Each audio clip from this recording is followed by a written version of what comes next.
Next is illustration number 6। इसमें क्या है, A and B are partners, A and B are partners 3:2। They agree to take C into partnership for 1/3 share. For this purpose, goodwill is to be valued at 3 years purchase. तो purchase 3 years purchase of average profit for last 4 years। 4 years का आपको profit दे रखा है। 31 मार्च 2014, 31 मार्च 2015, 31 मार्च 2016, 31 मार्च 2017। और ऐसे मतलब होता है कि ये बिगनिंग कब हुई थी, 1 अप्रैल 2030 को इसकी बिगनिंग हुई थी। ये कब हुआ था, 1 अप्रैल 2014 को इसकी बिगनिंग हुई थी। ये हुआ था 1 अप्रैल 2015 इसी से, और यहाँ हुआ था 1 अप्रैल 2016। इस तरीके से ये बिगनिंग हुई थी। यहाँ पे प्रॉफिट देखिए कितना है, 50,000 यहाँ प्रॉफिट है, 1,20,000 यहाँ प्रॉफिट है, 1,80,000 और 70,000 का है लॉस। तो इसे आप ब्रैकेट में कर सकते हैं या माइनस में दिखा सकते हैं या लॉस लिख सकते हैं। ये आपको लॉस दे रखा है। On 1 April 2016 a motor bike costing 50,000 was purchased. 1 अप्रैल 2016 को क्या हुआ, a motor bike was purchased. सबसे पहले तो देखो ये है एक्सपेंस, क्या है ये, एक्सपेंस। अब ये एक्सपेंस देखना है, दो तरीके के एक्सपेंस होते हैं, रेवेन्यू या नॉर्मल। ये आपको देखना है कि रेवेन्यू नॉन रैकरिंग और रैकरिंग। तो यहाँ पे मोटर बाइक देखना है, रैकरिंग बार बार होने वाला एक्सपेंस है या कभी कभी होने वाला है। देखो ये इसका बिजनेस नहीं करते हैं, कह रहे एक मोटर बाइक खरीदी। अब मोटर बाइक जो है ये एसेट होती है, क्या होती है, एसेट। और एसेट जो है वो बार बार तो खरीदते नहीं है, तो ये नॉन रैकरिंग एक्सपेंस है। क्या है ये, नॉन रैकरिंग एक्सपेंस। और हमने क्या पढ़ा था कि जब हम एवरेज प्रॉफिट निकालते हैं, जब हम क्या निकालते हैं, एवरेज प्रॉफिट। तो एवरेज प्रॉफिट में हम जब भी आपका एवरेज प्रॉफिट निकालते थे या वेटेड आप आगे प्रॉफिट निकालेंगे, तो उनमें क्या होता है, जो भी प्रॉफिट होता है उसमें नॉन रैकरिंग एक्सपेंसेस जो डेली नहीं होते उनको हम रिकॉर्ड नहीं करते, ये हमने पहले भी पढ़ा था।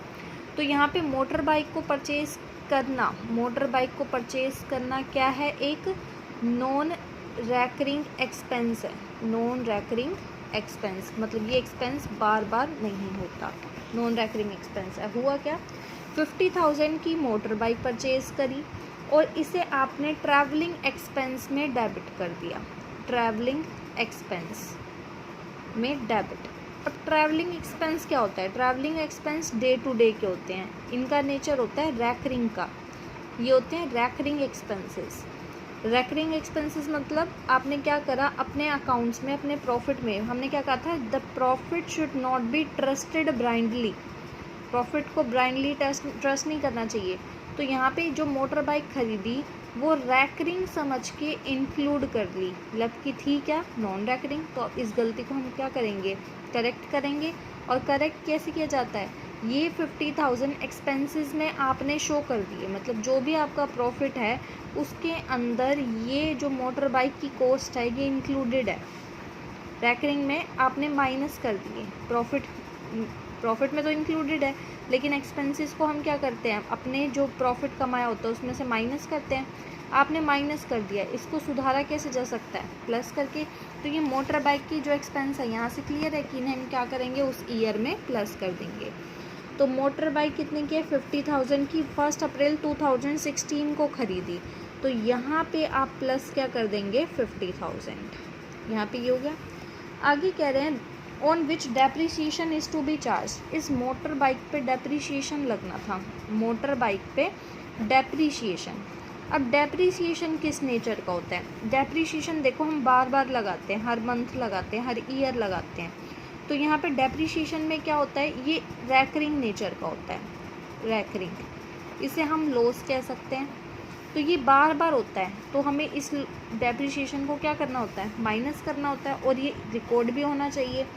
तो ये डेप्रिसिएशन हम कैलकुलेट करेंगे 20% है, 20% ऑफ मोटर बाइक की कॉस्ट, यानी 50,000 कितना हो गया आपका 10,000। ये 10,000 का जो डेप्रिसिएशन है, आपने जब खरीदा तब से डेप्रिसिएशन लगना स्टार्ट हो जाएगा। आपने 1 अप्रैल 2016 को ख़रीदा और डेप्रिसिएशन क्या है, एक एक्सपेंस है, तो उसके प्रॉफिट में से माइनस कर देना चाहिए। तो 10,000 यहाँ से हम क्या कर देंगे, माइनस, ये ऑलरेडी पहले से ही माइनस था। तो यहाँ पे देखिए माइनस का 70 और 50 कितना हो गया, माइनस का 20 और माइनस का 10 कितना हो गया, माइनस का 30। ये सेम रहेंगे और कुछ नहीं दे रखा आपको। बस अब आपको निकालना है एवरेज प्रॉफिट। एवरेज प्रॉफिट आपको पता ही है, इन सब का टोटल 50, 1,20,000, 180 और आपका -30, इनको जब हम करेंगे तो हमारा अमाउंट निकल के आएगा 3,20,000। कितना हो गया, 3,20,000। कितने ईयर के लिए है, 4 ईयर के लिए। कितना आ गया, 80,000। गुडविल कितना निकल कर आएगा, गुडविल एवरेज प्रॉफिट 80,000 और परचेज ईयर क्या था, 3 ईयर्स, 2,40,000।